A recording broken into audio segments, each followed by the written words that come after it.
Hola, soy Fernando del blog electronesexcitados.com de divulgación científica y estoy en este capítulo del podcast del Búho para contaros una pequeña anécdota científica. Se puede resumir en la siguiente frase. El día 26 de febrero de 1896, el cielo de París estaba nublado. Diréis, ¿qué tiene esto de anécdota y qué tiene de científico? Pues bien, resulta que Henri Becquerel, un científico francés que trabajaba en el Museo de Ciencias de París, estaba estudiando los fenómenos de luminiscencia que se podían provocar en algunos minerales. Estos, al estar expuestos al sol, podían más tarde emitir luz y impresionar unas placas fotográficas. Digamos que sería como los carteles de emergencia que hay hoy en día. Reciben luz en un momento y luego, sin recibirla, emiten ellos. Por eso se ven fosforitos cuando está la luz apagada. La cosa es que el 26 de febrero fue a realizar unas pruebas, unos experimentos rutinarios con unos minerales de uranio y no pudo hacerlos porque se asomó a la ventana y vio que el cielo estaba encapotado, con lo cual no tenía la luz del sol para poder realizarlos. Así que guardó el mineral de uranio y las placas fotográficas en un cajón de su escritorio. ¿Y cuál fue su sorpresa cuando al día siguiente, cuando fue a repetir el experimento, se encontró que las placas sí estaban impresionadas, pese a que ni el mineral ni las placas habían sido expuestas a la luz del sol? Resulta que habían sido impresionadas por efecto de la radiactividad del uranio. Henri Becquerel es desde entonces considerado descubridor de la radiactividad y le fue otorgado el Premio Nobel de Física en 1903 junto a los esposos Marie y Pierre Curie por este sensacional descubrimiento que ha tenido tantas propiedades buenas, y algunas malas, y tantas aplicaciones desde entonces. Espero que os haya parecido curiosa la anécdota y que disfrutéis del resto del programa con Jorge. Muchísimas gracias, Fernando. Bienvenidos al capítulo XV Palito del podcast del Búho.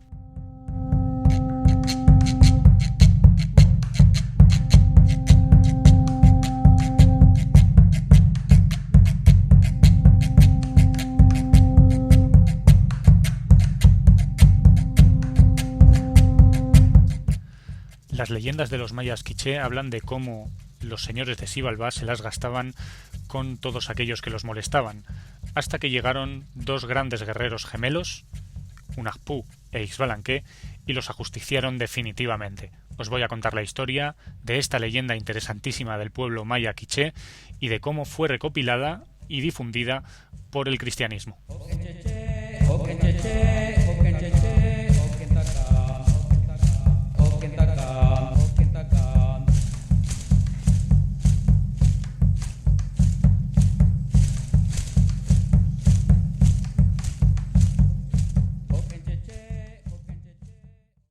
Cuentan las leyendas de los indios mayas quiché que un buen día el gran dios Hunahpu, que representa la fertilidad para los mayas, estaba jugando al juego de pelota con su hermano, llamado Bukub Hunahpu. El juego de pelota, lo habréis oído hablar alguna vez de él, es un juego ritual que se practicaba con una pelota que había que introducir en unos aros de piedra y que se jugaba solamente con codos, rodillas y caderas. Un juego que agasajaba al ganador y que abría las puertas de Xibalbá, del inframundo de los mayas.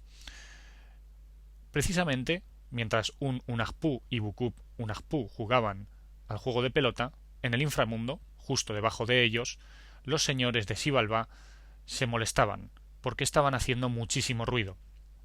Así que los señores del inframundo hicieron llamar a Hunahpu y Bukub Hunahpu. Para eso enviaron a sus mensajeros alados, que enseguida se posaron sobre el juego de pelota y les transmitieron tal cual la orden, que tenían que bajar al inframundo, a Xibalbá, con sus enseres de juego, para disputar un partido contra los señores del inframundo.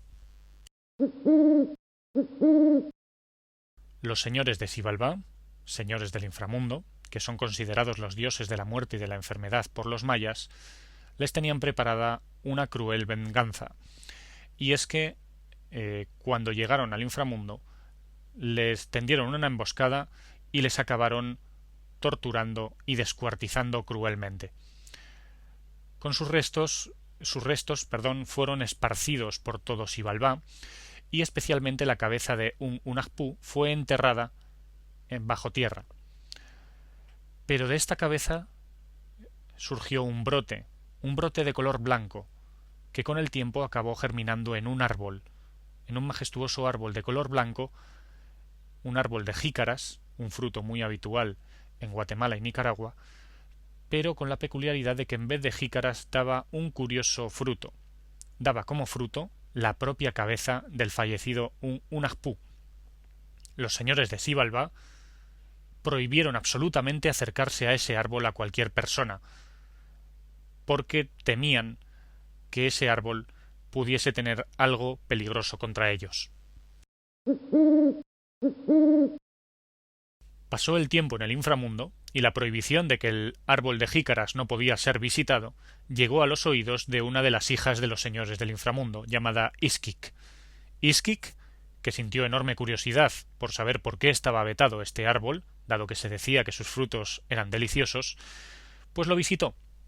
Rompió las normas y se acercó al árbol, y cuando se estaba acercando, una de las cabezas de Unagpú, que brotaba de las ramas del árbol, le habló y le dijo: ¿Estás segura de que quieres probar los frutos de este árbol?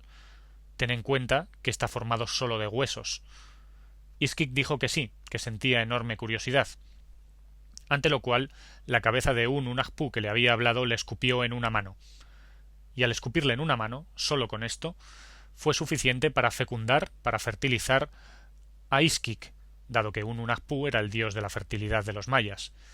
Enseguida Ixquic se dio cuenta de lo que había ocurrido y volvió rápidamente a su casa. Y los señores del inframundo enseguida se dieron cuenta, pasadas unas pocas lunas, que Ixquic estaba encinta, y le interrogaron.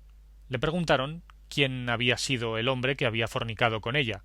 Ixquic dijo que no había conocido hombre, ante lo cual se dieron cuenta de lo que había pasado y desterraron a Ixquic fuera del inframundo, dado que no querían matarla.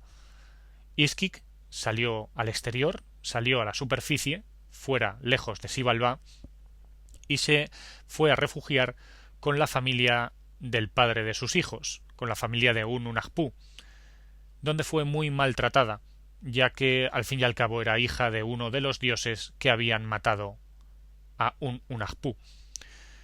Pasó el tiempo y enseguida Ixquic dio a luz a dos gemelos, a Unagpú y a Ixbalanque.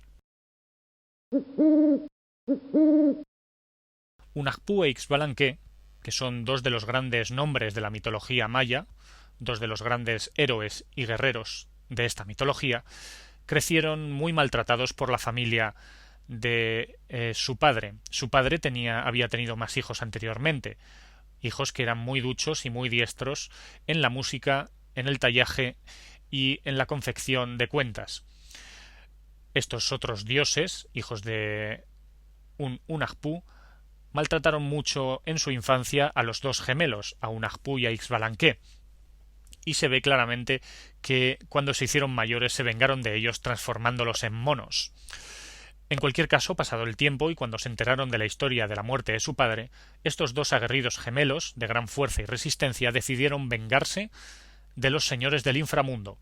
Y no solo eso, sino que decidieron vengarse en su propio territorio. Estos dos jóvenes gemelos, Unagpú e Ixbalanque, emprendieron el camino al inframundo, armados únicamente con sus cerbatanas.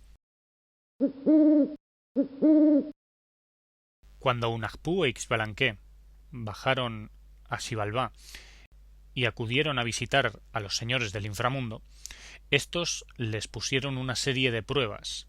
En estas pruebas tenían que visitar una serie de casas en las que tenían que derrotar a los señores del inframundo. Una de las casas era la casa del frío. Tenían que atravesar esta casa donde hacía un frío insoportable. Los dos gemelos soportaron el frío sin inmutarse. Y los señores de Xibalbá no se podían explicar de dónde habían salido estos dos que tan resistentes eran y empezaron a sentir miedo. La segunda prueba fue la casa de los jaguares, pero los jaguares no se lanzaron a por ellos, dado que ellos les dieron alimento y los jaguares ni se molestaron en atacarlos, lo cual asustó todavía más a los señores de Xibalbá. Pasó exactamente lo mismo con la casa del fuego, de la cual ellos se quemaron, pero resistieron sin ningún problema el paso por la misma. Y luego acabaron en la casa de los murciélagos, donde enormes y peligrosos murciélagos volaban y de los que ellos, los gemelos, se ocultaron. Se ocultaron, pero por un descuido, Unagpú, uno de los dos gemelos, fue descabezado, decapitado, por uno de los grandes murciélagos. Ixbalanque, su gemelo, consiguió recuperar su cabeza y volver a implantársela al cuerpo de Unagpú, con lo cual siguieron adelante. Y definitivamente los señores de Xibalbá se asustaron muchísimo al ver los prodigios de los que eran capaces estos dos gemelos, Unagpú e Ixbalanque. Así que llamaron a unos adivinos a ver si conseguían o cómo podían derrotar a estos gemelos que parecían invulnerables. Y los adivinos al final decidieron que la mejor manera era intentar engañarlos para moler sus huesos y echarlos al río. Al final los engañaron, los tiraron a una fosa ardiendo, molieron sus huesos y los tiraron al río. Pero los gemelos se convirtieron en hombre pez y volvieron para vengarse. Ante el terror enorme que tenían los señores de Xibalbá, finalmente les preguntaron quiénes eran y qué querían, y los gemelos les respondieron que venían a vengar la muerte de su padre, Unagpú, y de su tío, Bukup Unagpú, y finalmente los desterraron a estos dioses de Xibalbá y los desterraron a la fabricación de vasijas, de enseres y de cosas menores. Además les dieron su merecido y a partir de entonces están asociados a la guerra, a la muerte, a la enfermedad, etc. Una vez cumplida su misión, Unagpú e Ixbalanque ascendieron a los cielos, transformándose en el sol y en la luna, y cada día Unagpú cruza la línea del horizonte y visita Xibalbá para asegurarse de que los señores de Xibalbá siguen sometidos por la venganza de los gemelos. La leyenda que acabáis de escuchar es sólo una parte del Popol Vuh.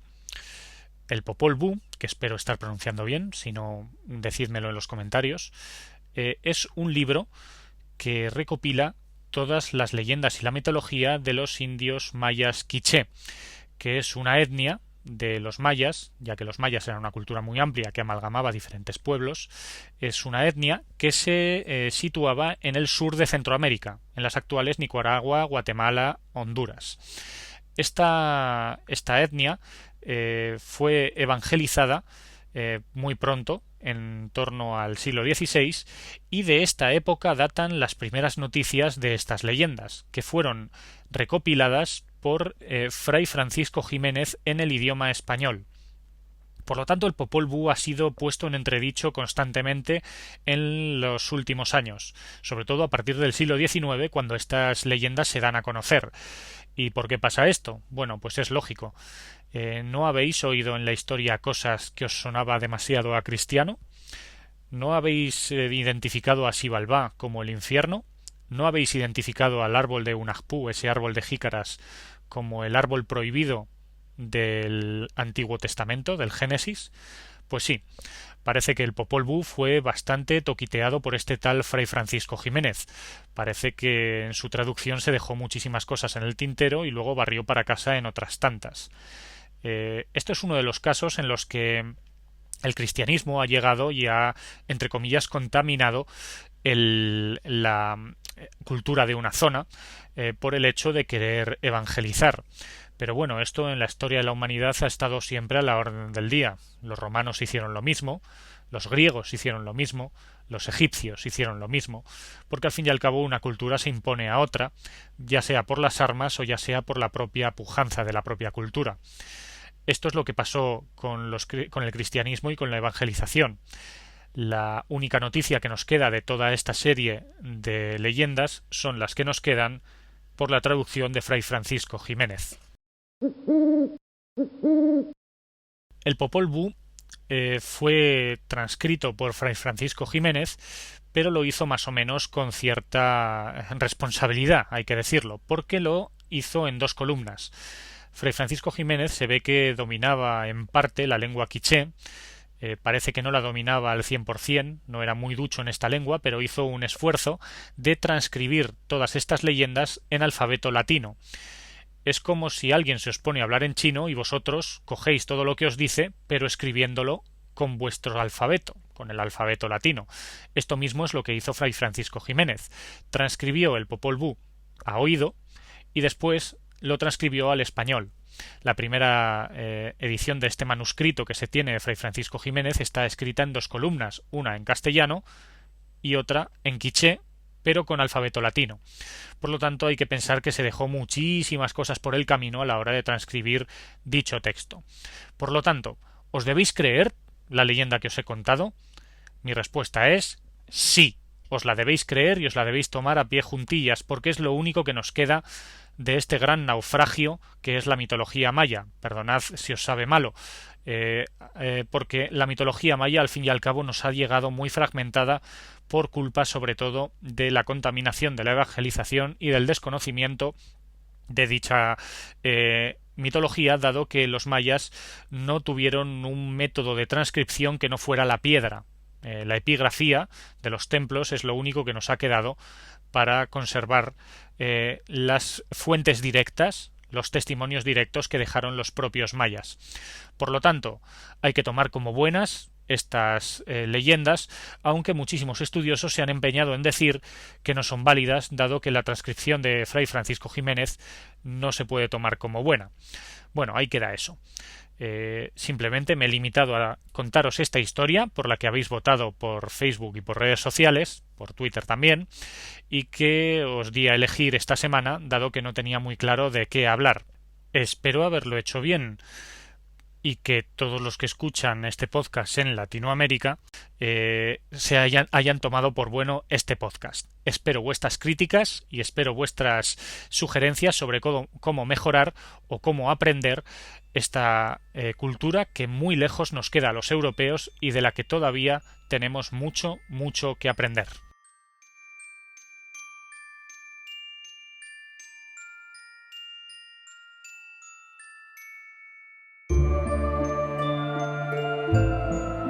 ¿Os ha gustado el capítulo? Espero que sí. He tenido que hacer un gran esfuerzo para documentarme sobre este tema del que no tenía mucha idea. En cualquier caso, espero que lo hayáis disfrutado y podéis decirme lo que queráis en elpodcastdelbuho@gmail.com, en los comentarios de elpodcastdelbuho.com o en el grupo de Facebook, El Podcast del Búho, Historias y Personajes. También podéis añadirme a Twitter, mi usuario es _Jorge_ y allí decirme lo que os dé la gana. También quiero dar las gracias sobre todo a Fernando por haber grabado la anécdota del principio del capítulo. Fernando de electronesexcitados.com, muchas gracias. También quiero dar las gracias a los grupos de música que ilustran y adornan mi podcast, que son en el inicio Balam, que es un grupo que podéis encontrar en jamendo.com, o bien de Celestial Aeon Project, que es de la que es la música que estáis escuchando ahora. Bueno, nada más. Sí, muchísimas gracias a todos los que habéis votado por elegir el tema de mitología maya en el podcast de esta semana. Voy a poner los nombres de todos en el podcastdelbuho.com. Muchísimas gracias de nuevo. Y nos vemos en el siguiente capítulo del Podcast del Búho. Un saludo.